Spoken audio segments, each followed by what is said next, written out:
रानो पूरा दिन मेहनत करती, काम करती और खाना तलाश करती।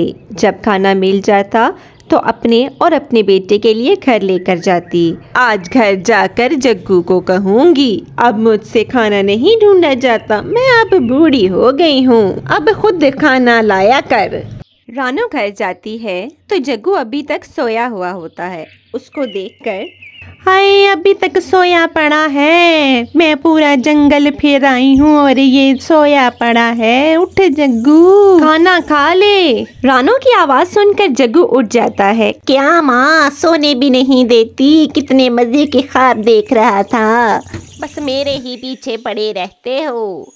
अरे क्या तेरे पीछे पड़ना है, मैं कह रही हूँ उठ के खाना खा ले। पर देख जग्गू मैं अब बूढ़ी हो गई हूँ, मुझसे अब बाहर जा जा के खाना नहीं लाया जाता, अब तू ही जाया कर खाना लाने। नहीं अम्मा, तुझे तो पता है मुझसे ये काम नहीं होते, मैं तो बस सुकून से घर सोऊंगा। हाँ तो कब तक मैं तेरे लिए खाना लाऊंगी, मैं भी तो बूढ़ी हो चली हूँ, मेरा भी तो कुछ सोच। मैं थक जाती हूँ पूरा दिन फिर फिर के। हाय अम्मा, तभी तो मैं कहता हूँ मेरी शादी करा दे, तेरी नूह आएगी तो तुझे खाना लाने की ज़रूरत नहीं पड़ेगी, वो ही जाएगी और हम दोनों का खाना ले आएगी। तूफान हो परे, तू नहीं कभी भी सुधर सकता, पता नहीं मैं किससे मगजमारी कर रही हूँ, जा रही हूँ मैं भाई। रानो चिड़िया गुस्से में बाहर चली जाती है। क्या हुआ रानो चिड़िया, परेशान लग रही हो, तुम्हें इतना पहले तो परेशान कभी नहीं देखा। क्या बताऊं सफ़ेद कबूतरी, मैं तो अपने बेटे के हाथों तंग आ गई हूँ, ना कोई काम करता है ना काज, और कहता है शादी करा दो। मैं बूढ़ी हड्डियों से उसके लिए खाना ढूंढ ढूंढ कर लाती हूँ और उसे ज़रा तरस नहीं आता, अब कहता है शादी करा दो। भला कौन देगा उसको अपनी बेटी। अरे रानो चिड़िया, इसका भी हल है, एक हफ्ते के लिए घर से चली जाओ, जब जिम्मेदारी पड़ेगी तो खुद ही उठकर काम काज करेगा। रानो कहती है, हाँ ये तुमने सही कहा, मैं आज ही घर से चली जाती हूँ, अल्लाह हाफिज। घर पहुंचकर रानो जग्गू को कहती है, आए जग्गू फिर सो गया, एक तो तेरी नींद पूरी नहीं होती, उठ जग्गू। क्या है माँ, बार बार आ जाती है तंग करने। जग्गू मैं एक हफ्ते के लिए दूसरे जंगल जा रही हूँ, मेरी तबीयत ठीक नहीं है, इलाज कराऊंगी, तू अपना ख्याल रखी और सोता पड़ा ना नहीं, अब तू बड़ा हो गया है, बाहर जाके अपने लिए खाना ढूंढ के लाई। पर अम्मा तू मुझे छोड़कर क्यों जा रही है, तुझे पता है मैं तेरे बगैर नहीं रह सकता। अरे जग्गू अब तू बड़ा हो गया है, ऐसी बातें ना कर, मैं जा रही हूँ, मुझे देर हो रही है। अगली सुबह, अरे अम्मा तू कहाँ चली गई, मुझे तो बड़े ज़ोरों की भूख लगी हुई है, अब खाना कहाँ से लाऊं, बाहर जाकर मांगता हूँ किसी से। हाय मिट्ठू भैया, शुक्र है आप मुझे मिल गए, मुझे बहुत भूख लगी हुई है, थोड़ा सा खाना तो दे दें। अरे जग्गू तो जा, इतना बड़ा हो गया है, खुद खाना ढूंढ अपने लिए, मैं तो अपना और अपने बच्चों का मुश्किल से ढूंढ के लाता हूँ, तुझे कहाँ से दे दूँ, जा अपने लिए खुद खाना ढूंढ, इतना बड़ा हो गया है अब तो। जग्गू को पता लग गया था कि अगर उसने खाना खाना है तो उसे खाना तलाश करना ही पड़ेगा, इसके लिए वो जगह जगह फिरता है और आखिर उसे खाना मिल ही जाता है। अब वो रोज़ अपने लिए खाना खुद ही तलाश करता। यूं ही काफ़ी दिन गुजर जाते हैं और रानो चिड़िया भी घर आ जाती है। अरे मेरा जग्गू, कितने दिन हो गए तुझे देखे हुए, मैं तेरे लिए खाना ढूंढ के लाती हूँ, तू आराम से बैठ।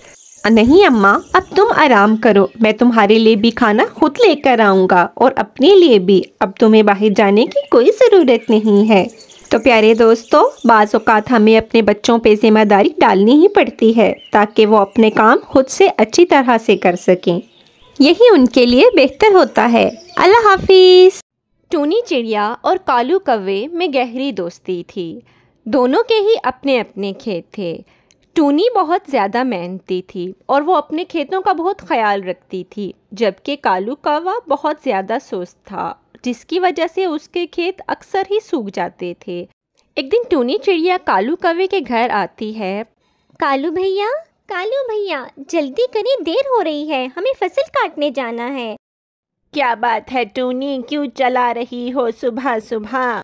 चंदा कवि, कालू भैया को बुलाएं, हमें फसल काटने जाना है, फिर लेट हो जाएगा, शाम को वैसे भी फसल में नमी हो जाती है। तो चंदा कहती है, अरे वो तो सो रहा है, इतनी जल्दी कहाँ उठता है। ठीक है, फिर मैं चलती हूँ। वो उठ गए तो उनको भेज देना खेतों पे। टूनी सुबह ही जाकर सारी सब्जियां काटकर बोरी में भर लेती है और जाकर मार्केट में बेच आती है। शाम को जब वो कालू कौवे के पास आती है तो कालू कौवा उससे कहता है, टूनी, मेरे हाथ में बहुत दर्द है, मुझसे तो फसल ना कटेगी। क्यों ना, तुम तो अपनी फसल काट चुकी हो, मेरे पे एक एहसान कर दो, मेरी फसल भी काट दो। तो टूनी चिड़िया कहती है, अरे कालू भैया, दोस्ती में एहसान की क्या बात है। मैं भी जाती हूँ और आपकी सारी फसल काट लेती हूँ। टूनी चिड़िया जाकर उसकी सब्जी काटकर बोरी में भरकर ले आती है और कालू कौवे से कहती है, कालू भैया, देर से फसल काटने पर आपका बहुत नुकसान हो गया है। बस यही बचाई थी जो मैं बोरी में भरकर ले आई। अब आप जल्दी से मार्केट में जाकर इसको बेच दें। टूनी, मुझे घर में बहुत काम है, तुम ही जाकर मार्केट में बेच आओ और जो पैसे बने वो मुझे लाकर दे देना। टूनी चिड़िया अपनी दोस्ती निभाने के लिए हमेशा ही कालू कौवे की हर बात मान लेती थी और उसके सब काम कर देती थी। अब ये रोज़ का मामूल था। टूनी चिड़िया रोज़ ही उसके सारे काम कर दिया करती थी। एक दिन टूनी चिड़िया अपनी छत की मरम्मत कर रही होती है कि गर्मी के बायस उसको चक्कर आ जाते हैं और वो नीचे आ गिरती है। नीचे गिरने की वजह से उसको बहुत सख्त चोटें आती हैं और वो बिस्तर पे पड़ जाती है। यूं कालू कौवा उससे मिलने आता है तो टूनी चिड़िया उससे कहती है, कालू भैया, मेरी मटर की फसल पक गई है। अगर मैंने उसको ना काटा तो वो सारी ख़राब हो जाएगी। मैं तो अब बिस्तर पे पड़ गई हूँ। आप मेरी फसल काट दें कालू भैया। कालू जब टूनी की बात सुनता है तो उसके होश ही उड़ जाते हैं। वो कहता है, क्या क्या टूनी, तुम्हें तो पता है मैं तो खुद बीमार रहता हूँ और काम मुझसे नहीं होता। मैं तुम्हारी कोई मदद नहीं कर सकता। कोई और काम है तो बता दो, मैं अब चलता हूँ। खुदा हाफिज। यूं कालू कौवा टूनी को इनकार करके चला जाता है।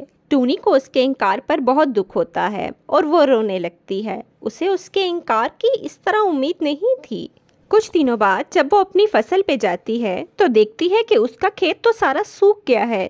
वो रोने लगती है और कहती है, या अल्लाह, मैंने तो हमेशा हर एक की मदद की, फिर मेरे साथ ऐसा क्यों हुआ। मेरे तो सारा खेत ही सूख गया। अब मैं क्या करूँगी, मैं कैसे गुजारा करूँगी। या अल्लाह, तू मेरी मदद फरमा, मुझे इस तरह बेआसरा ना छोड़।